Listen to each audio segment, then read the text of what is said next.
Brother वू की episode 6 के साथ हाजिर हूँ। तो लास्ट एपिसोड के एंड पे हमने देखा था हमारा ब्रदर वो उस मैंशन में पहुंच जाता है जहाँ पर वो बुढ़ा अंकल उसे अपने साथ लेकर जाता है, जहाँ पर उसकी बेटी होती है। तो बेटी से ये पहले भी मिल चुका है। वो दोनों एक दूसरे को देखकर काफी ज्यादा हैरान होते हैं। तो वो हैमर कर उसके पीछे की तरफ देख रही होती है, जबकि वो उसे कहता है तुम किसकी तरफ देख रही हो? तुम्हारा फादर मुझे यहाँ पर लेकर आया तुम्हारा इलाज करने के लिए। ये बात सुनते ही वो बहुत ज्यादा हैरान होती है और कहती है ऐसा कैसे हो सकता है, तुम्हारी कल्टिवेशन लेवल तो मुझसे भी ज्यादा लो है।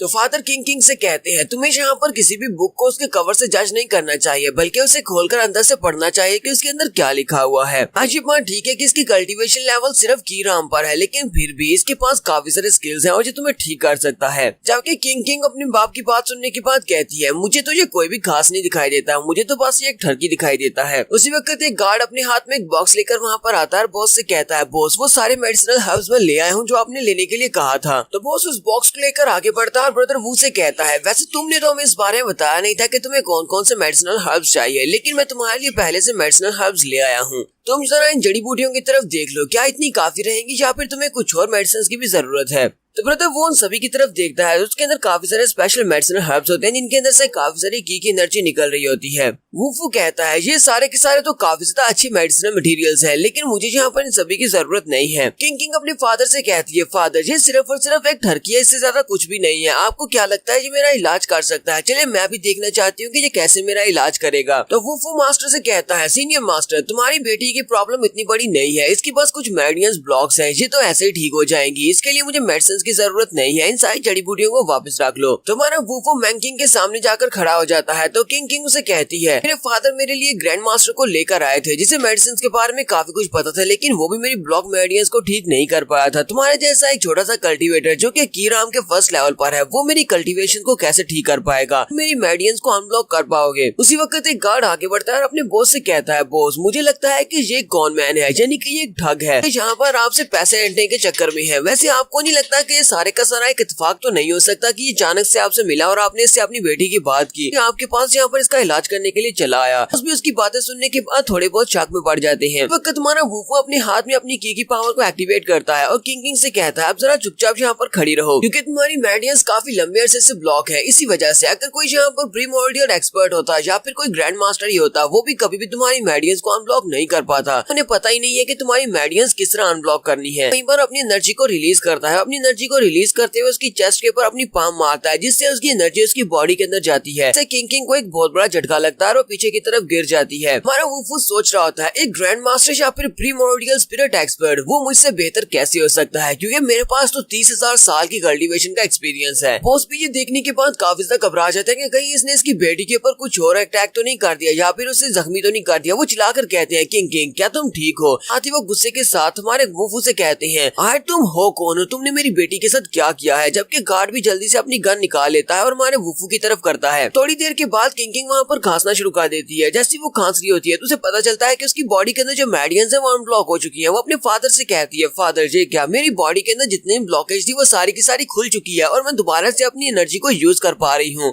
तो फादर भी उसकी बात सुनने के बाद काफी हैरान होते हैं। फिर साथ ही वो अपने गार्ड से कहते हैं जल्दी से अपनी गन नीचे कर लो वरना उसे पता चल जाएगा। तो बॉस जल्दी से फिर से उसे रिस्पेक्ट देते हुए कहते हैं थोड़ी देर पहले मैंने यहाँ पर तुम्हारे साथ बहुत ही बदतमीजी से बात की, क्या तुम मुझे इसके लिए माफ कर सकते हो? ब्रदर वो तुम तो वाकई में बहुत ज्यादा महान हो, क्या तुम मुझे अपने मास्टर के बारे में बता सकते हो कि तुम्हारे महान मास्टर का नाम क्या है? तो वूफू से कहता है अच्छा तो तुम मेरे मास्टर के बारे में जानना चाहते हो? वूफू का डॉग भी वहीं पर होता है। तो मैन किंग जल्दी से आगे बढ़ती है, जाकर हस्की को उठा लेती है और काफी ज्यादा खुश होती है क्योंकि उसकी मेडियंस अनब्लॉक हो चुकी है। जबकि हमारा वूफू इस बारे में सोच रहा होता है कि अपने मास्टर के बारे में क्या बताऊं। वूफू कहता है इस टाइम जब मेरा खतरे में था उस वक्त मेरे मास्टर मुझे बचाने के लिए आए थे, लेकिन अभी तक मेरे मास्टर अर्थ के ऊपर नहीं आए। बॉस से कहता है मेरे मास्टर है लेकिन वो अभी तक अर्थ के ऊपर नहीं आए। बॉस ये बात सुनते ही बहुत ज्यादा हैरान होता है कि इस बात का क्या मतलब है कि उसका मास्टर अर्थ के ऊपर नहीं आया, क्योंकि इन सभी लोगों को सेकंड राउंड के बारे में नहीं पता जहाँ से हमारा वूफू वापस रीइंकार्नेट हुआ है। किंग उसे कहती है अगर तुम्हें हमें अपने मास्टर के बारे में नहीं बताना तो मत बताओ। अब ऐसे तो मत कहो कि वो अर्थ के ऊपर नहीं आया। अगर तुमने ऐसा कहा तो इसका मतलब यह है कि तुम्हारा मास्टर एक एलियन है। बॉस अपने हाथ में उस घर की चाबी उसके सामने करते हुए कहता है जैसा कि मैंने तुमसे कहा था कि अगर तुम मेरी बेटी की मेडियंस को अनब्लॉक कर देते हो तो मैं तुम्हें ये पूरे का पूरा मेंशन दे दूंगा। इसकी चाबी तुम अपने पास रखो। इसके अलावा भी अगर तुम्हें कभी भी किसी किस्म की मदद की जरूरत पड़े तो मुझे बता देना। यूनाइटेड सिटी में मेरी काफी ज्यादा रिस्पेक्ट है। तुम्हें जब भी कभी मेरी मदद की जरूरत हो बस मुझे कॉल कर देना।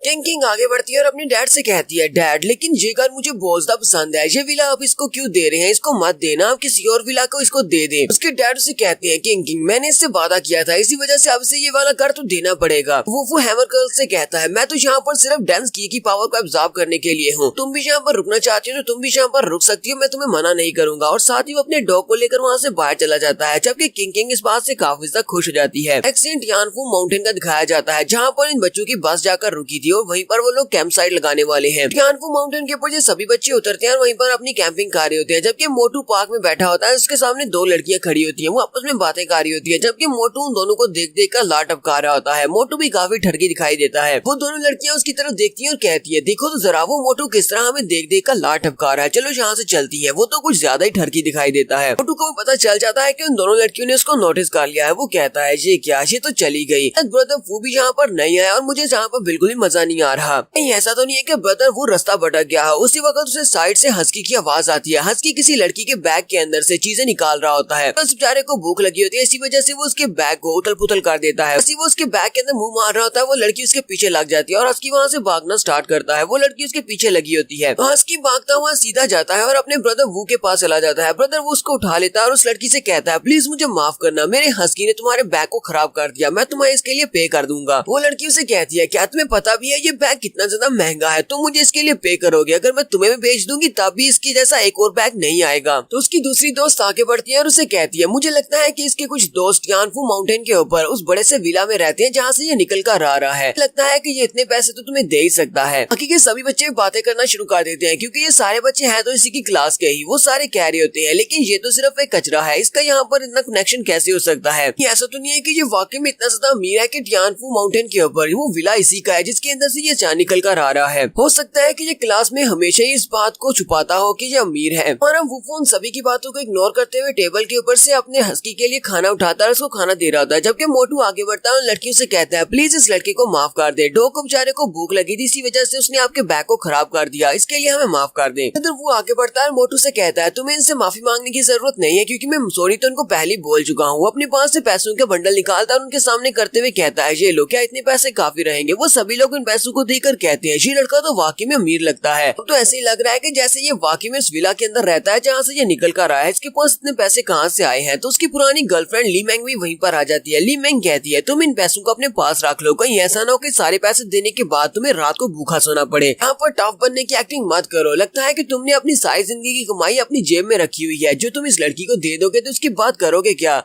तो वुफू भी से वहाँ पर देखकर काफी ज्यादा गुस्सा होता है। वो उसकी तरफ घूर कर देखता है। वो उसे कहती है, क्या हुआ, तुम मुझे यहाँ पर घूर कर क्यों देख रहे हो, क्या तुम मुझे भी मारोगे। ब्रदर वो उसे कहता है, अगर दोबारा तुमने मेरे काम में टांग अड़ाने की कोशिश की तो मैं तुम्हारा हाल भी बिल्कुल वैसा ही करूंगा जैसा मैंने टियान हाउ का किया था, उसको भूल तो नहीं गई, इसलिए दोबारा सोच समझ कर बात करना, वरना मैं तुम्हारा भी मुंह तोड़ दूंगा। ये बात सुनने के बाद वो काफी गुस्सा होती है और सोच रही होती है, अब बस इंतजार करो, टियान हाउ तुम्हारा कोई ना कोई बंदोबस्त तो जरूर कर रहा होगा, पर वो कुछ ऐसा बंदोबस्त करेगा कि तुम दोबारा बच नहीं पाओगे। उनमें से एक लड़का ऊपर की तरफ देखता और कहता है, जी क्या आसमान पर तो काले बादल छा गए हैं, लगता है कि बहुत ही जल्दी बारिश स्टार्ट होने वाली है, अब हम लोग क्या करेंगे। बाकी के सभी लोग भी बातें करना शुरू कर देते हैं। वो लोग कहते हैं, ये तो बहुत ही बुरी किस्मत निकली, आज बारिश होने वाली है, हम लोग यहाँ पर कैंपिंग के लिए आए थे और बस तो कल सुबह 8 बजे आएगी, अब हम लोग रात कहाँ पर गुजारेंगे। ली मैंग जल्दी से अपना फोन निकालती है, हाउ टियान को कॉल करती है और कहती है, हनी क्या तुम यहाँ पर कार लेकर आ सकते हो, यहाँ पर बारिश होने वाली है और हम लोग रात भर यहाँ पर नहीं रुक सकते। फिर वो उन लोगों से कहती है, मेरा हाउ टियान यहाँ पर कार लेकर आ रहा है, लेकिन अफसोस में तुम में से सिर्फ 2-3 को ही अपने साथ लेकर जा सकती हूँ, बस थोड़ी देर इंतजार करो, हाउ टियान आता होगा। जबकि यहीं पर उन सभी का ब्रदर वून से कहता है, मेरे पास यहाँ पर एक विला है, अगर तुम लोग चाहो तो मेरे साथ उस विला में जा सकते हो, आज रात हम लोग उस विला में गुजारेंगे। ली मैंग उसका मजाक उड़ाते हुए कहती है, अगर ये बात वाकई में सच होती कि तुम्हारे पास टियानफू माउंटेन के ऊपर एक विला है तो मैं तो इससे खुशी से मर जाती। क्योंकि सभी लड़कियां भी हंसना शुरू कर देती हैं और कहती है, हमें पता है ये लड़का एक कचरा है, तो फिर इसके पास टियानफू माउंटेन के ऊपर एक विला कहाँ से आएगा। मोटू आगे बढ़ता है और वुफू से कहता है, ब्रदर क्या वाकई में वहाँ पर तुम्हारा अपना विला है। वुफू से कहता है, हाँ वहाँ पर मेरा अपना विला है, तुम में से जिन लोगों को मेरे साथ आना है वो मेरे साथ आ सकते हो, जिन लोगों को नहीं आना वो दफा हो जाओ। ली मैंग उन सभी लोगों से कहती है, बहुत ही जल्दी यहाँ पर बारिश स्टार्ट होने वाली है, तो हम लोग क्यों ना इसके साथ चले और चल के देखते हैं कि क्या वाकई में इसके पास विला है या नहीं। ये सभी लोग उसके पीछे पीछे चल पड़ते हैं। तो वुफू सबसे आगे होता है, तो उन्हें अपने विला की तरफ लेकर जाता है। विला के बाहर इसका गार्ड खड़ा होता है। सभी लोग कहते हैं, वहाँ पर देखो दरवाजे के पास एक गार्ड खड़ा है, अब इसकी छुट्टी होने वाली है, क्योंकि वो गार्ड हम सभी को यहाँ से देखते ही वापस भगा देगा। स्पेशली इसकी तो बहुत ज्यादा इंसल्ट होने वाली है, क्योंकि इसने उसने कहा था कि ये विला इसका है, बस यहाँ पर हमारी ज्यादा इंसल्ट ना हो जाए। मोटू वुफू से कहता है ब्रदर यहाँ पर तो एक गार्ड खड़ा है, क्यों ना हम लोग अभी वापस चले, कहीं इंसल्ट ना हो जाए। वुफू से कहता है हमें यहाँ से वापस जाने की क्या जरूरत है, ये विला ही मेरा है, तो फिर हम लोग डरेंगे किससे। तो वो गार्ड उसे देखते ही कहता है मास्टर वू तो आप वापस आ गए, ये सभी आपके दोस्त हैं, क्या आप सभी अंदर जाने वाले हैं। तो सभी लोग जब सुनते हैं कि वो गार्ड से मास्टर वू कह रहा है तो वो सभी लोग बहुत ज्यादा हैरान हो जाते हैं, स्पेशली ली मैंग। वो कहती है ऐसा कैसे हो सकता है, इस लड़की के पास अपना विला कैसे हो सकता है। तो यहाँ पर हम लोग अपनी एपिसोड 6 का एंड करेंगे। एपिसोड की एक्सप्लेनेशन अच्छी लगी हो तो कमेंट करके जरूर बताइएगा। चैनल को सब्सक्राइब कर दें, वीडियो को लाइक और शेयर कर दें। शुक्रिया।